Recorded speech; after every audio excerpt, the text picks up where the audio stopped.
سے نکالے یہ پھیلائے اجالے یہ کھولے بند آنکھوں کو گرتوں کو سنبھالے یہ علم روشنی ہے۔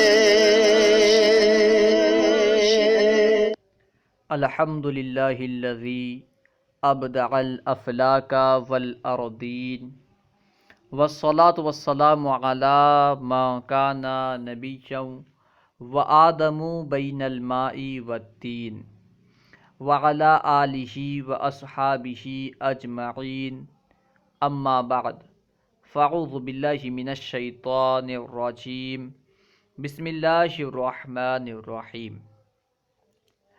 آج ہم انشاءاللہ عز و جل المدیح النبوی شروع کریں گے۔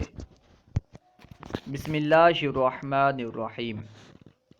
التحمید عن البراء رضی اللہ عنہ قال کان النبی صلی اللہ تعالی علیہ وسلم ينقل التراب یوم الخندق حتی اغمر بطنہ او اغبر بطنہ یقول من الرجز واللہ لولا اللہ مہتدینا ولا تصدقنا ولا صلینا فانزلا سکینة علینا وثبت الاقدام ان لاقینا ان الاولی قد بغوا علینا اذا ارادوا فتنة ابینا ورفع بها صوته ابینا۔ بسم اللہ الرحمن الرحیم۔ اللہ کے نام سے شروع جو نہایت مہربان رحم کرنے والا۔ عن البراء رضی اللہ عنہ قال حضرت براء بن عازب رضی اللہ تعالی عنہ سے مروی ہے، آپ نے فرمایا کان النبی صلی اللہ تعالی علیہ وسلم ینقل التراب یوم الخندق۔ نقل ینقل کا معنی ہے ایک جگہ سے دوسری جگہ منتقل کرنا، یہاں مراد ڈھونا ہے، یعنی نبی پاک صلی اللہ تعالی علیہ وسلم خندق کے دن مٹی ڈھو رہے تھے، حتی اغمر بطنہ، یہاں تک کہ مٹی نے آپ کے بطن مبارک کو ڈھانپ لیا، چھپا دیا۔ اغمر یغمر اغمارن باب افعال سے ہے، اس کا معنی ہے ڈھانپنا، چھپانا۔ حتی اغمر بطنہ، یہاں تک کہ مٹی نے، اغمرہ کے اندر ہوا زمین نکلے گی، اس سے مراد تراب ہے، یہاں تک کہ مٹی نے آپ صلی اللہ تعالی علیہ وسلم کے شکم مبارک کو ڈھانپ لیا۔ او اغبر بطنہ، راوی کو شک ہے کہ اغمر بطنہ لفظ ہے یا اغبر بطنہ ہے۔ اغبر یہ احمرہ کے وزن پر ہے، یعنی باب افعال سے ہے، اس کا معنی ہے گرد آلود ہونا، تو اس کا معنی ہوگا اغبر بطنہ، یعنی آپ صلی اللہ تعالی علیہ وسلم کا بطن اقدس گرد آلود ہو گیا۔ یقول من الرجز، آپ صلی اللہ تعالی علیہ وسلم بطور رجز یہ اشعار کہنے لگے۔ ترجمہ ہوگا حضرت براء بن عازب رضی اللہ تعالی عنہ سے مروی ہے کہ نبی کریم صلی اللہ تعالی علیہ وسلم خندق کے دن مٹی ڈھو رہے تھے، یہاں تک کہ مٹی نے آپ صلی اللہ تعالی علیہ وسلم کے شکم مبارک کو ڈھانپ لیا، یا آپ صلی اللہ تعالی علیہ وسلم کا بطن مبارک گرد آلود ہو گیا۔ آپ صلی اللہ تعالی علیہ وسلم بطور رجز یہ شعر کہنے لگے۔ کیا شعر ہے؟ واللہ لولا اللہ مہتدینا، واللہ اس میں واو جو ہے قسمیہ ہے، یعنی بخدا، اللہ کی قسم، ٹھیک ہے، واللہ اللہ کی قسم، بخدا، لولا اللہ اگر اللہ نہ ہوتا، لفظ ترجمہ ہی ہوگا کہ اگر اللہ نہ ہوتا، ما اہتدینا، ما نافیہ ہے، اہتدینا جمع متکلم کا صیغہ ہے باب افتعال سے، اس کا معنی ہے ہدایت قبول کرنا، ہدایت پانا، ہدایت پانا، ہدایت قبول کرنا، ٹھیک ہے نا۔ اس کا ترجمہ کیا ہوگا؟ لفظی ترجمہ کہ اللہ کی قسم اگر اللہ نہ ہوتا تو ہم ہدایت نہ پاتے، لیکن یہاں پہ لفظ اللہ سے پہلے مضاف محذوف مانیں گے، تو کیا فضل یا رحمت وغیرہ محضوب مانیں گے. یہ بات اس طرح ہوگی لولا فضل اللہ یا لولا رحمت اللہ. ٹھیک ہے.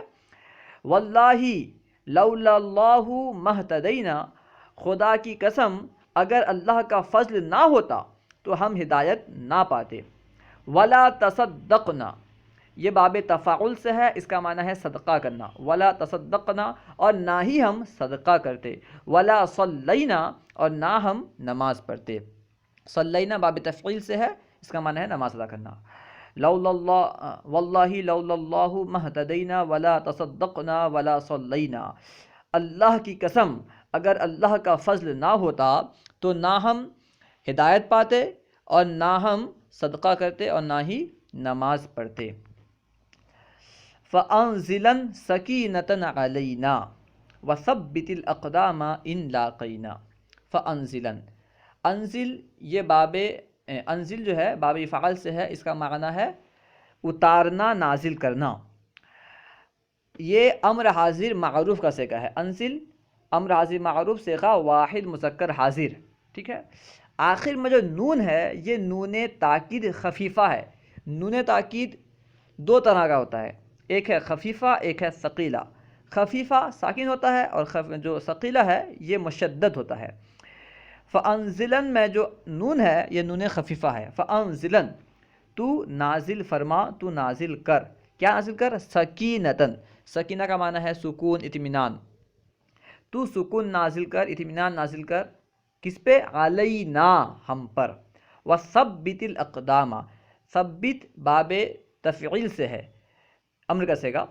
وثبت الاقدام، اور ثابت قدم رکھ، قدم کو ثابت رکھ. ٹھیک ہے. ان لاقینا، اگر ہم ملیں. لاقا یلاقی ملاقاتن، یہ باب مفاعلہ سے ہے، اس کا معنی ہے ملاقات کرنا، مدبھیڑ کرنا. ٹھیک ہے. تو مراد یہاں پہ کیا ہے؟ مدبھیڑ کرنا. تو مکمل کا ترجمہ ہوگا فَأَنزِلَن سَكِينَةً عَلَيْنَا وَثَبِّتِ الْأَقْدَامَ إِن لَاقَيْنَا. نبی کریم صلی اللہ تعالی علیہ وسلم بطور دعا کہہ رہے ہیں اے اللہ تو ہم پر سکینہ نازل فرما، اور اگر دشمنوں سے ہماری مدبھیڑ ہو یعنی جنگ وغیرہ ہو تو ہمیں ثابت قدم رکھ. ان الاولا قد بغوا علینا اذا ارادوا فتنة ابینا. انا حرف مشبہ بالفعل ہے. آپ جانتے ہیں کہ یہ تحقیق کے لیے آتا ہے، اس کا معنی بے شک، یقیناً، اس طرح کرتے ہیں. ٹھیک ہے. الاولا، الاولا کے بارے میں اختلاف ہے. پہلا قول تو یہ ہے کہ الاولا یہ اسم اشارہ جمع قریب کے لیے ہے، اس میں مذکر مؤنث دونوں یکساں ہیں، یعنی مذکر اور مؤنث دونوں کے لیے استعمال ہوتا ہے. ٹھیک ہے. الاولا. دوسرا قول یہ ہے کہ یہ اس میں اشارہ نہیں بلکہ اس میں موصول ہے جو کہ الذین کے معنی میں ہے. ٹھیک ہے. قد بغوا، قد یہ حرف تحقیق ہے، تحقیق کے معنی میں تحقیق کا معنی پیدا کرتا ہے. بغوا، بغوا کا صیغہ اگر اعلیٰ آئے، بغوا نصب منصوب سے ہے، بغا یبغو، اس کا صیغہ اگر اعلیٰ آئے تو اس کا معنی ہوتا ہے زیادتی کرنا. ٹھیک ہے. قد بغوا علینا، تحقیق کے انہوں نے ہم پر زیادتی کی. ٹھیک ہے. اذا ارادو، ارادہ یریدو ارادتن سے، ٹھیک ہے نا، باب افعال سے ہے ارادہ. اذا ارادو، جب انہوں نے ارادہ کیا، کس چیز کا؟ فتنتن، فتنے کا. ابینا، ابا کا ابینا کا معنی ہے ہم نے انکار کیا. ٹھیک ہے. ابا یا ابا اباءن کا معنی ہوتا ہے انکار کرنا، باب فتح یفتح سے. اذا ارادوا فتنة ابینا، جب انہوں نے فتنے کا ارادہ کیا تو ہم نے انکار کیا. تو مکمل شعر کا ترجمہ ہوگا ان الاولا قد بغوا علینا اذا ارادوا فتنة ابینا. یقیناً ان لوگوں نے ہم پر زیادتی کی اور جب بھی انہوں نے ہم پر فتنہ ڈالنا چاہا ہم نے انکار کیا. ورفع بها صوته، نبی پاک صلی اللہ تعالی علیہ وسلم نے اس کے ساتھ اپنی آواز کو بلند کیا. اس کے ساتھ سے مراد ابینا، ابینا یعنی نبی پاک صلی اللہ تعالی علیہ وسلم نے ابینا، ابینا کی آواز بلند کیا. تو ترجمہ دیکھ لیں ایک مرتبہ. واللہ لولا اللہ مہتدینا ولا تصدقنا ولا صلینا، اللہ کی قسم اگر اللہ کا فضل نہ ہوتا نہ ہم ہدایت پاتے اور نہ صدقہ کرتے نہ نماز پڑھتے. فَأَنزِلَنْ سَكِينَةً عَلَيْنَا وَثَبِّتِ الْأَقْدَامَ إِنْ لَاقَيْنَا، تو ہم پر سکینہ نازل فرما، اطمینان نازل فرما، اور اگر مدبھیڑ ہو دشمنوں سے، اگر مدبھیڑ ہو تو ہمیں ثابت قدم رکھ، ہمارے قدم کو ثابت رکھ۔ ان الاولیٰ قد بغوا علینا اذا ارادوا فتنة ابینا، بے شک ان لوگوں نے ہم پر زیادتی کی، اور جب بھی ان لوگوں نے ہم پر فتنہ ڈالنا چاہا، جب بھی ان لوگوں نے فتنے کا ارادہ کیا، ابینا ہم نے انکار کیا۔ اللہ و رسولہ اعلم۔ اگر کوئی بات سمجھ میں نہ آئی ہو یا درسیات کے متعلق کوئی سوال کرنا چاہتے ہوں تو کمنٹ باکس میں سوال کریں، انشاءاللہ عز و جل ممکنہ صورت میں جواب دیا جائے گا۔ اگر آپ کو ہماری یہ ویڈیو اچھی لگی تو لائک اور شیئر کرنا نہ بھولیں۔ اگر آپ نے ابھی تک ہمارے یوٹیوب چینل فیضان درس نظامی کو سبسکرائب نہیں کیا تو ضرور سبسکرائب کریں اور اپنے اچھے مشورے سے نوازیں۔ السلام علیکم ورحمۃ اللہ وبرکاتہ۔